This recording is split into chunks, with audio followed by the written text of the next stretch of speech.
એ દેશનો વડાપ્રધાન નથી પણ અંબાણી અને અદાણીનો એક દલાલ.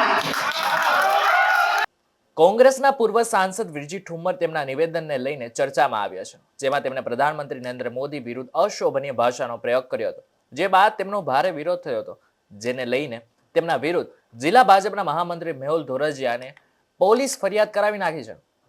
અમરેલી સિટી પોલીસમાં આઈપીસી 499, 500 અને 504 મુજબ ગુનો નોંધવામાં આવ્યો છે. વિરજી ઠુમ્મર સામે પોલીસ ફરિયાદ નોંધાતા રાજકારણમાં ખળભળાટ મચી ગયો છે. ત્યારે તમને વિરજી ઠુમ્મરે શું કહ્યું હતું તે પહેલા સંભળાવી દઈએ. એ દેશનો વડાપ્રધાન નથી પણ અંબાણી અને અદાણીનો એક દલાલ.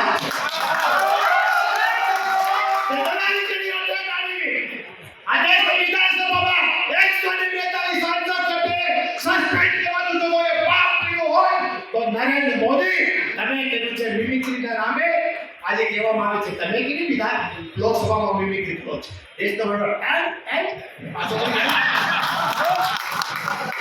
એ પાછો એમ વાતો કરે છે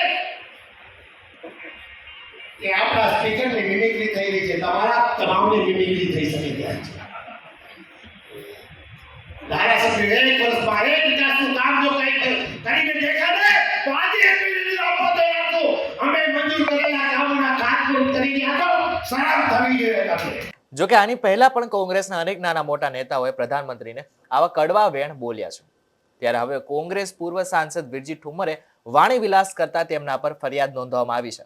ત્યારે આ બાબતે અમરેલી ડીવાયએસપી જગદીશ ભંડેરેનું શું કહેવું છે તે એકવાર સાંભળી લઈએ.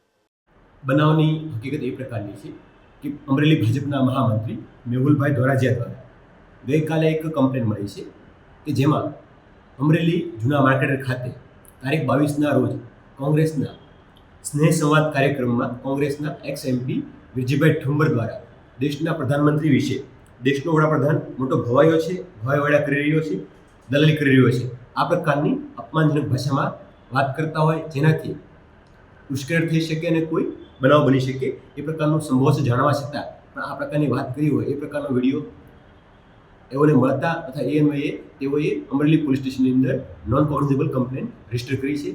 આ અંગે પોલીસ કોર્ટમાંથી પરમિશન લઈ અને તપાસ કરી શકે એ પ્રકારની કાયદાકીય જોગવાઈ હોવાને કારણે હાલમાં કોર્ટમાંથી મંજૂરી મેળવવાની પ્રક્રિયા ચાલુમાં છે. ત્યારે હવે એક બાજુ લોકસભાની ચૂંટણી આવી રહી છે, એમાં પણ ગમે એમ કરીને એક સીટ જીતી લેવાના ચક્કરમાં કોંગ્રેસના નેતાઓ પ્રધાનમંત્રી પદની ગરિમા પણ જાળવી નથી શકતા. ત્યારે લાગે છે કે આ એક નિવેદનની સીધી નકારાત્મક અસર કોંગ્રેસને થાય તેવી શક્યતાઓ છે.